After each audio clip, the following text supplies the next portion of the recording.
pourquoi est-ce que je publie une vidéo tous les jours? Ça, tu as pu t'en rendre compte si jamais tu es abonné, que tu suis régulièrement une vidéo, ou si jamais tu peux scroller vers ma chaîne, ou que tu vois justement que à ce moment-là, justement fin 2025, je publiais tous les jours. Je sais pas si ce sera encore le cas dans quelques années, on verra comment ça va évoluer. Mais l'idée c'est que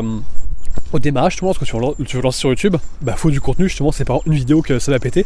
J'ai pu tester par le passé de faire des vidéos hyper bien travaillées. Et en fait, quand t'as pas d'autorité, on va se dire, sur YouTube, parce que t'as une nouvelle chaîne,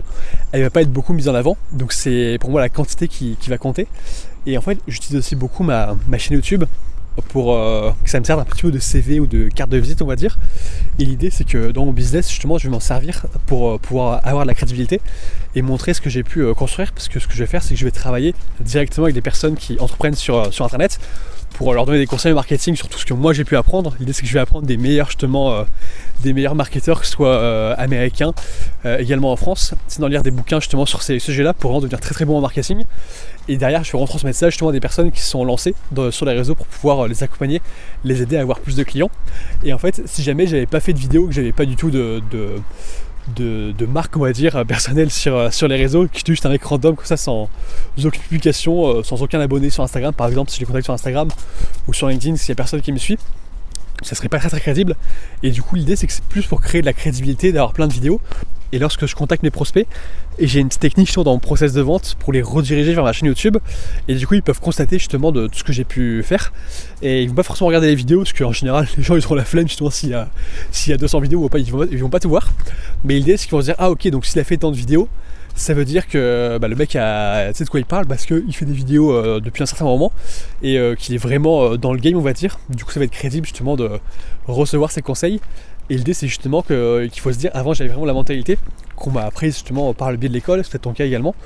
qu'en fait quand tu fais quelque chose, il faut forcément taper juste du premier coup. Si tu fais une vidéo, il faut forcément faire que des vidéos qui font 1 million de vues, et forcément faire des trucs bien. Et si tu te trompes, c'est pas bien, et c'est une erreur, et ça c'est des choses qu'il faut éviter. C'est un peu notre mode d'éducation, c'est beaucoup le cas en France, mais c'est beaucoup moins le cas, on va dire, dans d'autres pays. Et l'idée c'est que justement on va être éduqué comme ça par la peur, et dire que si jamais tu rates un truc, ça va être dramatique.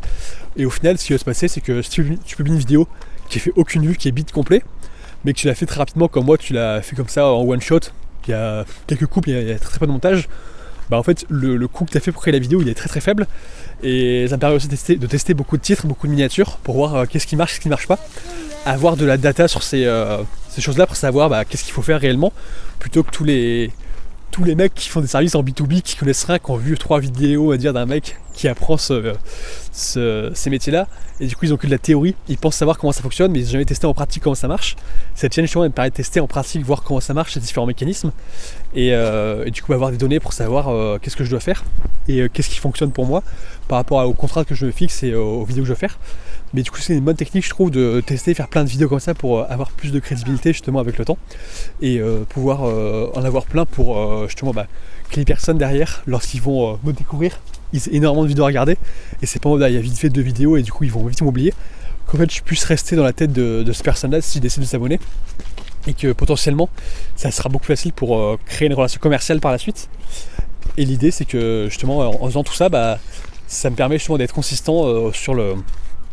long terme. Et après je pourrais aussi expliquer justement les techniques de productivité que je peux mettre en place, parce que c'est pas tout le monde justement qui est capable de sortir une vidéo par jour, parce que rappelle-toi que la plupart des gens ils font pas grand chose, et du coup l'idée c'est juste qu'en montrant que toi tu fais, tu pourras te montrer que tu es différent et que tu es plus compétent que la plupart des personnes autour de toi.